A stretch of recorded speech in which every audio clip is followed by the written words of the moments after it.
All right, welcome to our explainer on a huge topic in the cloud world, Azure Kubernetes Service, or AKS for short.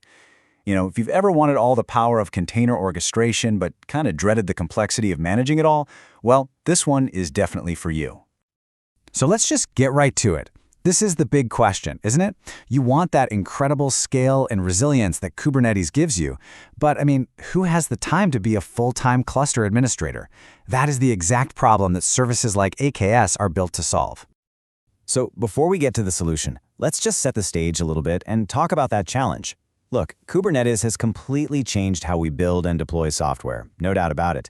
But all that power, it comes at a price, especially if you're trying to run it all by yourself. And this quote just hits the nail on the head.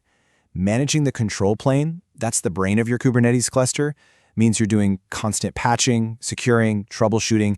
It's a really complex, high-stakes job that can easily pull your team away from what they're supposed to be doing, building amazing applications. And that right there is where Azure AKS swoops in. The best way to think about it is like having an expert co-pilot. It handles all that heavy lifting of the control plane so you can just focus on where you're going, your applications. So what's the official definition? Well, AKS is basically Microsoft's answer to that big Kubernetes challenge.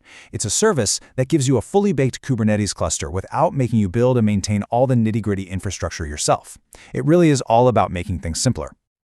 Okay, now this is what I like to call the AKS bargain, and it's the core of the whole thing. Here's the deal. Azure takes total responsibility for the control plane. Its availability, its security, its upgrades, that's all on them. Your job is to manage the worker nodes, the virtual machines, and deploy your apps onto them. And here's the kicker.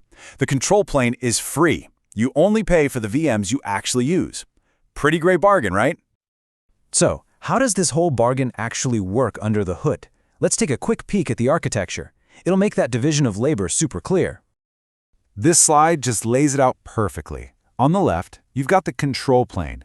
Think of this as the air traffic control tower for your applications. It's the brain. It's making all the decisions, telling your apps where to run and how to talk to each other. Azure handles this completely. You can't even get into it, and you don't pay for it. Then on the right, you have your node pools. These are the runways, the hangars. They're the Azure virtual machines where your applications actually land and do their thing. And where exactly do those applications run? Well, they run inside something called a pod. A pod is the most basic building block in Kubernetes. It's really just a little wrapper around one or more of your app containers. And it's these pods that get scheduled to run on your worker nodes. Okay, that's enough theory. Let's get to the fun part. Let's see how this all actually comes together and makes your life easier in a real-world workflow.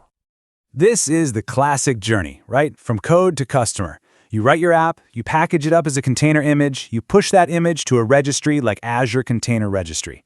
From there, you just tell AKS to deploy it, and boom, you expose it to the world. AKS and Azure handle all the networking magic behind the scenes to make it happen.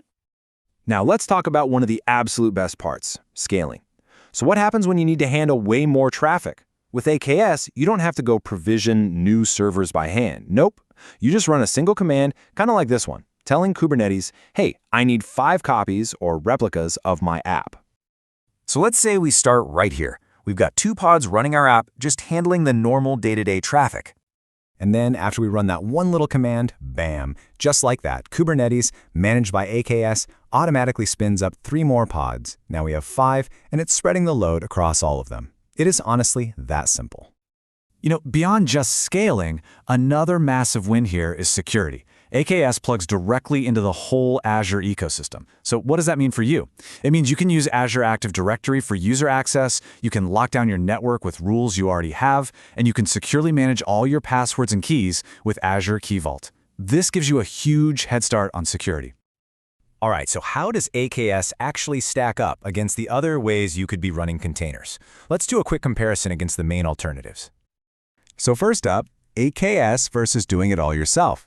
And as you can see, the difference is, well, it's pretty stark. With AKS, all the important stuff, the control plane, scaling, security, it's handled for you. That dramatically lowers the complexity. If you go it alone, you're on the hook for everything. And what about the other big clouds?